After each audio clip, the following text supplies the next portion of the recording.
Hello and welcome to another episode of the Weekly Waypoint. I almost called it the Weekly Smeggin Waypoint again. I've got to stop doing it, it's kind of weird. I'm just excited, okay? I'm excited to be making another one of these videos every week. I like making these little video diaries of my life, or at least a portion of my life, that I get to share with you, the viewer, or most likely just a future version of myself. Hi me! What were you up to on the 9th of August 2021? I'll tell you, you were getting excited as hell about the upcoming one-shot of Bleach. Was it good, future Christian? I'm assuming it was. So for those of you who don't know, Bleach, the manga and anime, that was my first anime. If you want to hear all about that, I uploaded a video a couple of weeks ago called What Bleach Means to Me. But basically it's an anime that I love very dearly, a manga I love very dearly, and it finished 5 years ago, and we're getting a brand new, I can't remember if it's 60 or 80 page chapter. I'm going to say 60, maybe it's somewhere between 60 and 70. And I'm kind of intrigued because I'm not entirely sure what they could do in 60 pages. Like, are they going to tell an entire story in 60 pages, or is this the setup for something more? But I know that without spoiling too much about how the manga actually ended, it is set a fair ways into the future. And yeah, that's all I'm going to say actually, because, you know, the less I say about the end of the manga, the more that could potentially be happening in the end of the manga for someone potentially reading it for the first time. So that's that. But I'm very excited, and it's due to drop any time today. I'm assuming around 4 PM because I looked at Viz Media's tweets, or sorry, Shonen Jump's tweets. And I looked at all of the manga announcement tweets they did where they were like, hey, a new chapter of blah blah blah is now out, and it seems to happen around 4 PM, but then sometimes it happens at like midnight instead. I'm like, when is this gonna drop? I'm recording this at 1:30, and I could not be more excited. But enough about how excited I am. I want to talk to you about a service, and it's not an ad obviously because I don't get many views. No one's going to pay me to sell an ad. This is something I've legitimately just stumbled across and am kind of astounded by. It is the Shonen Jump subscription, and the reason I'm astounded by it is because it's $2 a month. That's nothing. Okay, it's not nothing, but compared to most other services, it is extremely cheap. And you can read all of Bleach, or all of Naruto, or all of Dragon Ball, or all of My Hero Academia. It's all official scanlations on there, and the reason why this is so wild is to me is because this wasn't around when Bleach was being published originally. We had to rely on fan scanlations, because if we actually waited for the official translation, we would have to wait years for it to release in paperback form. And I've kind of made up for the fact that I've relied on fan scanlations by buying some volumes of the manga. I do want to collect it all throughout my lifetime, but so far I've got up to volume 15 of it physically, so I'm kind of paying my debt there in a way, because I do want to support the mangaka, because Taiki Kubo worked his fucking ass off on that manga. But for $2 a month you can read all of it officially, and I'm assuming that thousands and thousands of people subscribing to this $2 is enough to drum up some decent wages to pay the mangakas, so it's all done well. I don't know that for a fact, I'm hoping it is, but the fact that it's official is probably enough. And I'm so excited. I'm basically rereading Bleach. I'm starting with the physical editions I already own, because it would be kind of a waste to not use those when I've already spent money on them. But when I get to the end of volume 15, I'm swapping over to the app, or maybe I'll read it through my PC or something. And yeah, I'm just gonna reread the entirety of Bleach through to the end, and then I'm gonna reread the entirety of Naruto through to Boruto, and then I'm gonna read Boruto. I said it twice differently there. I watched some of the Boruto anime, and I did like what I saw, but I barely got up to the point where the manga begins, because they did a bunch, because it started at the same time as the manga, they did a bunch of pre-manga story, so that it wouldn't like immediately overlap it and require filler arcs and stuff. So I pretty much got up to where the manga begins in the anime, so I might as well reread all of Naruto after this and then start with Boruto. But another thing I want to do with this subscription service is use it to read things I've never read before, so not just Boruto, but I'm going to give Dragon Ball a shot. I've tried the Dragon Ball Z anime. I know that kind of takes place a little bit after the events of the original story beginning, but I remember reading somewhere that it's where the story truly kicks off.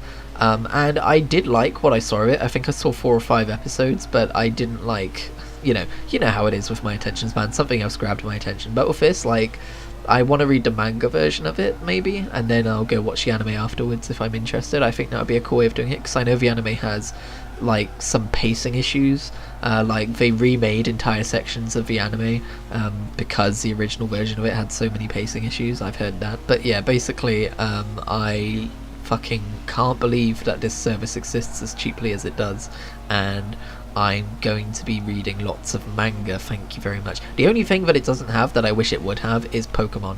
I've always been interested in the Pokemon manga series because, as opposed to the anime, because the anime is not an adaptation of a manga, it's its own thing, it seems like it's aimed at a slightly less young audience. It seems like there's actual plot which happens.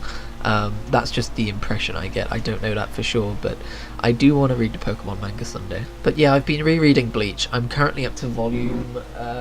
where are we at? I'm in the 3-in-1, 10, 11 and 12 one, because I've got the 3-in-1 versions. I think I'm around volume 10 at the minute. That's where I am. And that's all been over the last few days that I've been reading that. So I binged it basically hard. And I've tried to get back into Bleach a few times in the past.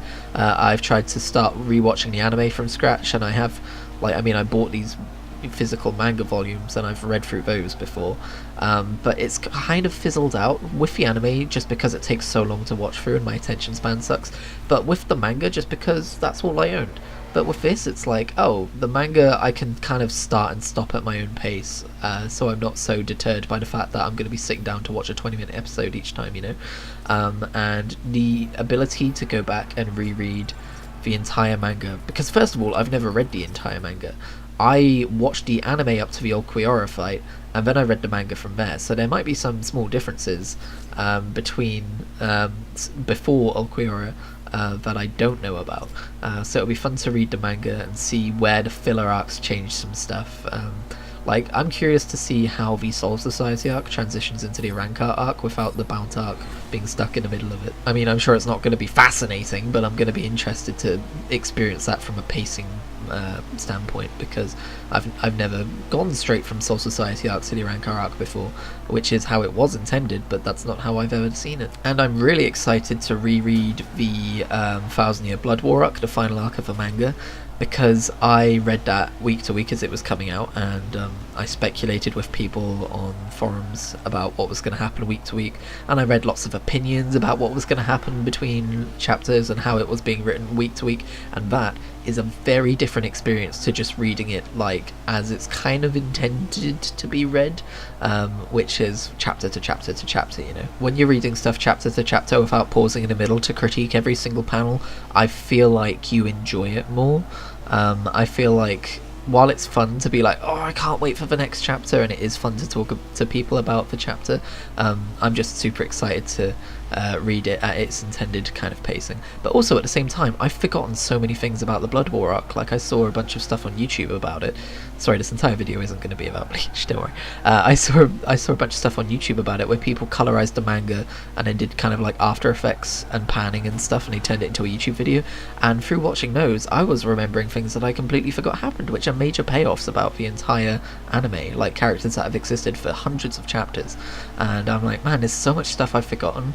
I've forgotten a lot of like the major story points of it. I'm excited to rediscover them. But anyway, I'll do a video on that if I do reread the entire thing. The other major thing I was going to talk about in this video is that I've started playing, well, firstly, I've started playing Final Fantasy XIV again, but Stormblood really isn't gripping me very much, so it's kind of in little spurts. But I've started playing Dragon Quest XI's Echoes of an Elusive Age, and I've probably mentioned it before. I played the demo on Switch, and then I got up to pretty much where I left off in the demo before on the Xbox Game Pass version of the game.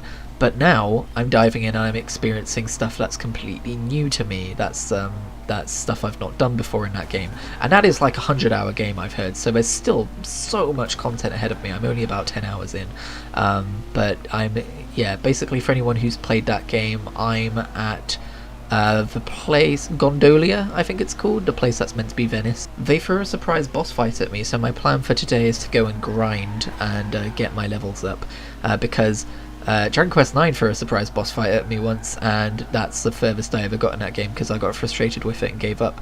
I'm not going to do that this time. I'm going to go and actually level my goddamn dudes up. But the annoying thing is, I was feeling over-leveled until I got to that point, and then it was like, haha, fuck you, no you're not. I was like, oh, okay, cool. And the save isn't in a very easy place to escape from. You can escape from it to go and grind mobs, but it's not very easy to do so. But I'm really enjoying that so far. I think it's the JRPG that I'm most likely hopefully to actually finish, because of course I have this long running history of JRPGs and never getting more than 10 hours into one. I bloody adore Dragon Quest, and even though I've never played a huge amount of Dragon Quest, I just love it so much. I've played some of 9, as I said, I've played a little bit of 1, I played some of Dragon Quest Builders 1, I've played some of Dragon Quest Builders 2, and now I've played some of Dragon Quest 11. That's as much experience as I have with the Dragon Quest franchise. But I also enjoyed the movie Dragon Quest Your Story, which is basically a movie adaptation of Dragon Quest V, so I really enjoyed that as well. And I really want to play through all the Dragon Quests, like all of them, although that might be kind of a hard ask, because, you know, the older you go with JRPGs, the less quality of life features there are, and the more stubborn you have to be to get through them. And I'm really good at being stubborn in games, but that's when it comes to like platforming games or something where you don't lose a whole bunch of progress in JRPGs. That's a different thing, but there's a certain kind of difficulty that I can enjoy in games, and if the difficulty is based around the fact that the game was made a long time ago, before it, you know, kind of worried too much about making the player feel comfortable in the game with quality of life features, then that's not the kind of difficulty I enjoy persevering through. That's the kind of thing that makes me bounce off of games. So I'm not pledging to play all of Dragon Quest, but I want to play them, maybe not beat them all, but I want to play them all and experience them all, and have a kind of wide variety of Dragon Quest worlds in my head that I know about and that I can talk about and stuff like that.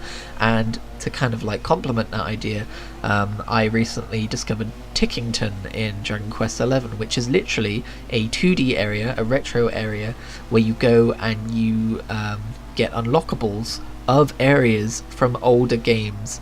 3 areas per game, I'm pretty sure it is. So 30 areas from the last 10 games overall, not from each one. And there are these little prequel stories about, or at least the ones I've played have been, little prequel stories about like, oh no, you know, the hero's gonna need this in their adventure, but someone's stolen it. Can you get us back?